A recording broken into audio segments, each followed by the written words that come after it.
நாள். இன்னைக்கு ஒரு சூப்பரான ஒரு ரெசிபி வீடியோ தான் பார்க்க போகிறோம். என்ன அப்படின்னா சிக்கன் வச்சு உப்பு கறி செய்ய போகிறோம். இந்த ரெசிபி பார்த்தீங்க அப்படின்னா கோயிலெல்லாம் வந்து நமக்கு இந்த சேவல் கெடாலாம் வந்து நம்ம வந்து பலி கொடுப்போம்ல, அப்போது வந்து இந்த மாதிரி ஒரு உப்பு கறி செய்வாங்க.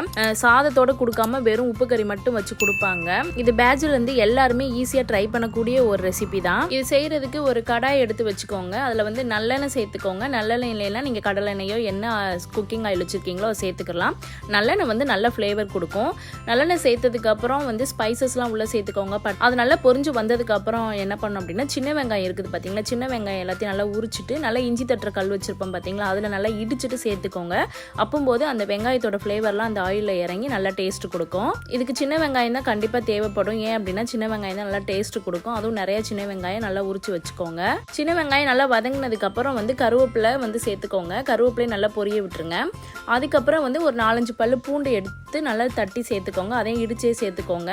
அப்போ தான் அதோட ஃப்ளேவர் நல்லாயிருக்கும். அதுக்கப்புறம் வந்து இதுக்கு மெயின் இன்க்ரீடியன்ட் என்னன்னு பார்த்தோம் அப்படின்னா வரமிளகா தான். அதாவது பட்டை மிளகாய் சொல்லுவோம்ல, அதில் வந்து குண்டு மிளகாவும் சேர்த்துக்கலாம், இல்லைன்னா நீளமாக இருக்கும்ல அதுவும் சேர்த்துக்கலாம். அது உங்களோட விருப்பம் தான். நாங்கள் வந்து இன்றைக்கி குண்டு மிளகாய் சேர்த்துக்கிறோம். இந்த குண்டு மிளகாய் சேர்க்கும் போதும் நல்ல டேஸ்ட்டாக இருக்கும். உங்களுக்கு நல்ல ஸ்பைஸாக வேணும் அப்படின்னா நீங்கள் நல்லா பிச்சு போட்டுக்கலாம். இல்லை நீங்கள் குழந்தைங்கலாம் சாப்பிட வேண்டியது இருக்குது அப்படின்னா அதை கொஞ்சம் லைட் அப்படி உடச்சி மட்டும் உள்ளே போட்டால் போதும். அதோட ஸ்பைசஸ்லாம் உள்ளே நல்லா இறங்கிரும். அதுக்கப்புறம் இந்த வெங்காயம்லாம் நல்லா வதங்குறதுக்கு நல்லா வந்து உப்பு சேர்த்துக்கோங்க. இதுக்கு வந்து நீங்கள் 1 ஸ்பூன் இஞ்சி பூண்டு பேஸ்ட்டு சேர்த்துக்கோங்க. இது ஆப்ஷனல் தான். பட் இஞ்சி பூண்டு பேஸ்ட்டு சேர்க்காமல் செஞ்சோம் அப்படின்னா நல்ல டேஸ்ட்டாக இருக்கும். அதாவது இஞ்சி சேர்க்காமல் செஞ்சோம் அப்படின்னா டேஸ்ட்டாக இருக்கும். இல்லை இஞ்சி பூண்டு சேர்க்குறா இருந்தாலும் நீங்கள் சேர்த்துக்கலாம். 1 ஸ்பூன் சேர்த்துக்கோங்க. ஏன்னா இதுக்கு பூண்டும் சின்ன வெங்காயம் வரமிளகாய் இது மட்டுமே தான் போட்டு செய்வாங்க. இஞ்சி பூண்டு பேஸ்ட் வந்து ஒரு ஆப்ஷனல் தான். இதெல்லாம் சேர்த்துனதுக்கப்புறம் நீங்கள் சிக்கன் வாங்கி வச்சுருப்பீங்களா, அதை நல்லா வாஷ் பண்ணிவிட்டு அதை வந்து தண்ணி இல்லாமல் நல்லா உள்ளே சேர்த்துக்கோங்க. எல்லா சிக்கனையும் உள்ளே சேர்த்துட்டு நல்லா மிக்ஸ் பண்ணி விட்ருங்க. சிக்கன் வந்து நல்லா எல்லாத்துக்கூடையும் சேர்கிற மாதிரி நல்லா மிக்ஸ் பண்ணி விடுங்க. மிக்ஸ் பண்ணி விட்டுட்டு நல்லா மூடி போட்டு அதில் சிக்கன் உள்ள எல்லா தண்ணியும் வந்து வெளியில் வர லெவலுக்கு வந்து வேக விட்டுருங்க. 10 மினிட்ஸ் ஆச்சு வச்சுருங்க. அதோட தண்ணி எல்லாமே வந்து வெளியில் வந்துடும். வந்து அதுவே அந்த தண்ணியில் வந்து சிக்கன் வந்து வெந்து ஒரு மாதிரி சுருங்கி வந்துடும். அந்த ஸ்டேஜில் வந்து நம்ம என்ன பண்ணணும் அப்படின்னா 1 ஸ்பூன் வந்து மஞ்சள் தூள் சேர்த்துக்கோங்க. அப்புறமா தண்ணி உங்களுக்கு எப்படியும் இருக்கும். அப்படி இருக்கும்போது நீங்கள் இன்னும் மறுபடியும் நீங்கள் மூடி போட்டு நல்லா நீங்கள் வந்து வேக விட்டுறலாம். இது வந்து இந்த வரமிளகாயோட காரம் மட்டும் தான் இதில் வந்து சேர்ந்துருந்துருக்கணும். அப்போனா தான் அது டேஸ்ட்டாக இருக்கும்.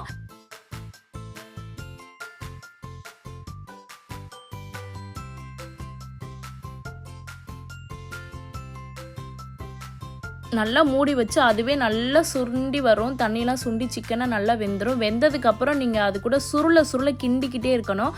ஆயிலும் இதில் கொஞ்சம் எக்ஸ்ட்ரா சேர்த்துக்கோங்க. அப்போது அது கூட நல்லா சுருளை கிண்டிக்கிட்டே இருந்தோம் அப்படின்னா இந்த மாதிரி ட்ரையாக வரும். நல்லா சூப்பராக இருக்கும். இந்த மாதிரி நீங்கள் ஒரு தடவை செஞ்சு பாருங்கள். எப்படி இருக்குங்கிறத எனக்கு கமெண்ட் பண்ணுங்கள். இந்த சிக்கன் உப்பு கறியோடு நம்ம ரைஸ் கூட வச்சு சாப்பிட்றதுக்கு சூப்பராக இருக்கும். நம்ம இந்த சப்பாத்தி அந்த மாதிரி ஐட்டத்தோடு வச்சு சாப்பிட்றதுக்கும் நல்லாயிருக்கும். இன்றைக்கி நாங்கள் சப்பாத்தி கூட சேர்த்து சாப்பிட போகிறோம்.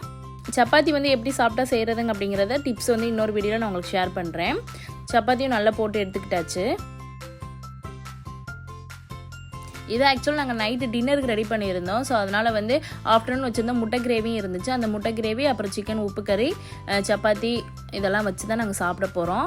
இந்த வீடியோ உங்களுக்கு பிடிச்சிருந்துச்சு அப்படின்னா என்னோடய சேனலை சப்ஸ்கிரைப் பண்ணிக்கோங்க, கமெண்ட் பண்ணுங்கள், லைக் பண்ணுங்கள், உங்கள் ஃப்ரெண்ட்ஸுக்கெல்லாம் என்னோடய வீடியோ ஷேர் பண்ணுங்கள். தேங்க்யூ ஃபார் வாட்சிங்.